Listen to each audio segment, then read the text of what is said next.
Do you ever have an awesome plan for how you're going to get something done and then bam, life happens and completely reroutes you and it feels like it's impossible to do the initial plan and so you're just lost and you throw the plan out completely?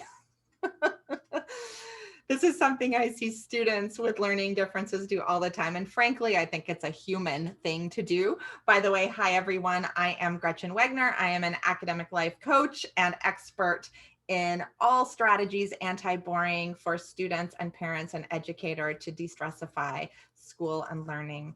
And today I want to share with you a discussion that I had recently with a student of mine. She's a senior in college, and she and I have been working on, she has sorry, she's not in college, she's in high school.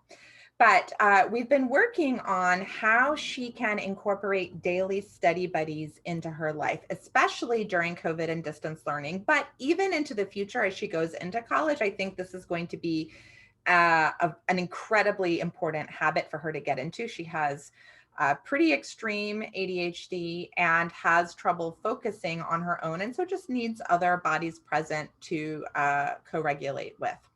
So here was her plan. Let's pretend that this pathway is your day, right? And she is right here in her day, let's say, and she has a plan to meet with a study buddy later on in the day. So she's like headed down this path of her day. These are her little footsteps here.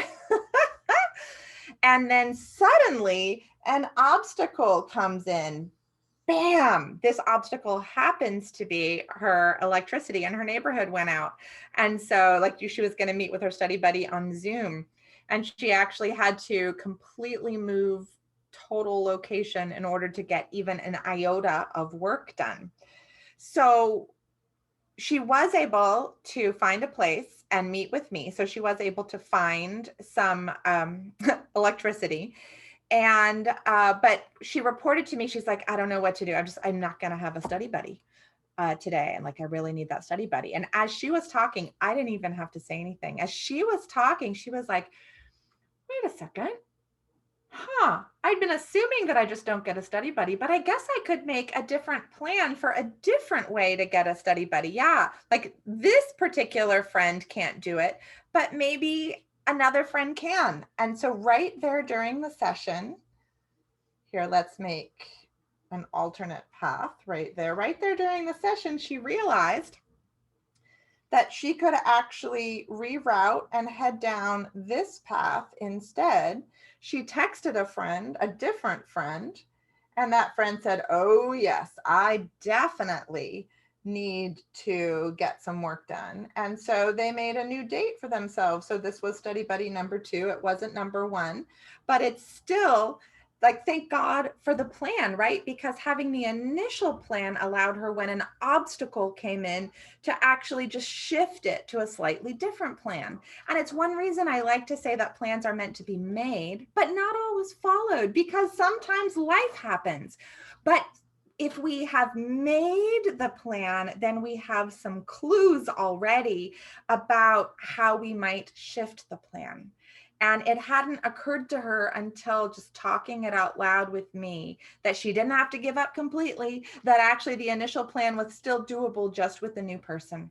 So I am curious for you to notice, is this a habit of yours sometimes to just kind of like give up, say, oh, well, that's screwed, and then be rerouted and not actually able to get things done? And if so, I'd like to give you a gentle invitation to consider that maybe the plan's not screwed after all. It'll take a little effort to sit and think it through, but that is effort that may very well be worth it. Always happy to hear your follow-up insights. Gretchen at gretchenwegner.com is my email address, and I will see you next week for our next tip.